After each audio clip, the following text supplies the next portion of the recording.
Turf TV are here today at Wildwood Golf and Country Club. I'm joined by course manager Gary Gornall. Gary, thanks for your time.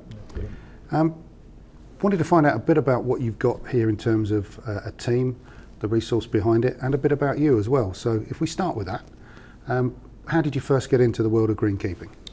I left school at 16, and it was quite a coincidence that my father's company were building the clubhouse at Woldingham Golf Club, which is in Surrey, and obviously on the back of that they were constructing the golf course. I was a single figure handicap golfer at the time, and I didn't see myself working as an indoor job. Didn't see myself sitting behind an office desk, and he got me in there with Robert Brewer, who was the course manager there, and I started when I was in June when I was 16, and worked there for around about 10 years. Okay. Worked my way up to course manager there, under the Elmwood Group. Then moved to Surrey National Golf Club, and then got a call from my old boss Phil Harrison, that is the MD here, and he got me to come over here, and I've been here 8 years now, just over 8 years, 6.5 of which I've been course manager here. Greenkeeper man and boy, 6.5 years now as course manager. What kind of team and resource have you got behind you here at Wildwood? We work here with a very limited team. There's myself plus 5 staff, plus 1 seasonal guy. So we work under serious constraint for the size. Bearing in mind the golf course is a 27-hole golf course, with a full 8-bay driving range as well, which we look after. So there's myself, there's my deputy Kirk Oakridge, and then there's 4.5, let's say, other staff beyond that, with 1 more starting at the end of this month. So that'll boost us up by 1 man, which will be good moving forward. In terms of the course that you're looking after, or the courses you're looking after, what are the particular challenges and difficulties that you face here? Wildwood is, I think since it opened, has had quite a problem with drainage. Fairways and semi-roughs and roughs have always been quite wet areas, obviously where it was built on clay. So we've done a hell of a lot of aeration work, and it is improving as the years go by. I think it used to be. It was renowned as a very wet golf course. That is improving as the years go by, and we aim to continue to do the add to the drainage work. We've done a lot of work this winter with drainage work in bunkers, replacing drainage pipe in the bunker. The outlets are okay. We've done about 12 bunkers this winter, and we'll aim to do a similar amount next year.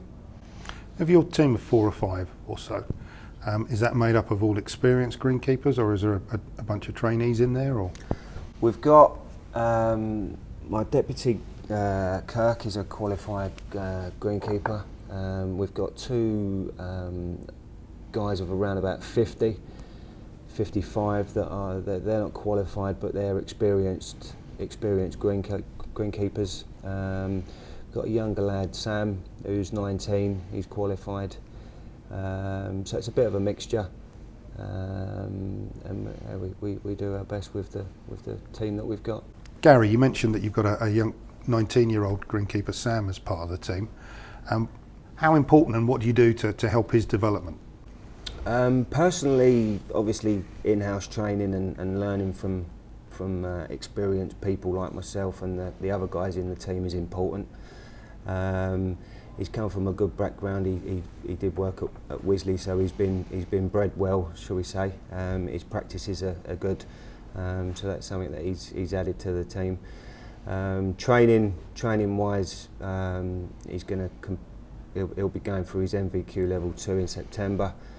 and away from Sam, we've recently put a guy on a chainsaw course, and 2 people have also done a cylinder grinding course in the winter just gone. So we like to keep the guys, give them as much training as. So you're, pardon the pun on the grinding, you're honing people's skills Yes. constantly. Okay. Back to you again personally and your career. You've worked in 3 different venues from what I can pick up. Mm-hmm. You've stayed a reasonable amount of time at all of them. I guess that's meant you've built up some good relationships with people around you. Is there anybody in particular that you would say has been an influence on your career professionally? Mm-hmm. There's been a few throughout the years, but my very first boss, Robert Brewer, was a major influence. Getting me into from the first minute I met him. At the interview stage, when he interviewed me, he was very contagious. His positivity for the industry was very contagious, and I worked under him and the team there at Woldingham for about 2.5 years about 2 years before he left, and he set me on in good stead as to kind of to where I am now. Okay. Best bit about your job on a day-to-day basis then? Best bit is no day's the same. Every day's different. We're plumbers. We're electricians. We're jack of all trades through necessity. We're mechanics, and that's all part of the fun and games and the nightmares at times. But we get by. The worst part then is the natural question that follows that. Worst part is obviously the problems that arise, but I suppose it's how you deal with them as to how bad them problems become. They also seem to be the part of the best part as well, because Yes. those problems are the things that are different every Yeah. day, aren't they?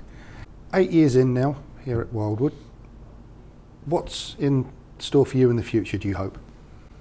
I see myself being here long term. As it currently stands, it's a very good golf club to work at. Even though we have a small team, we do the best possible job that we can with limited resources.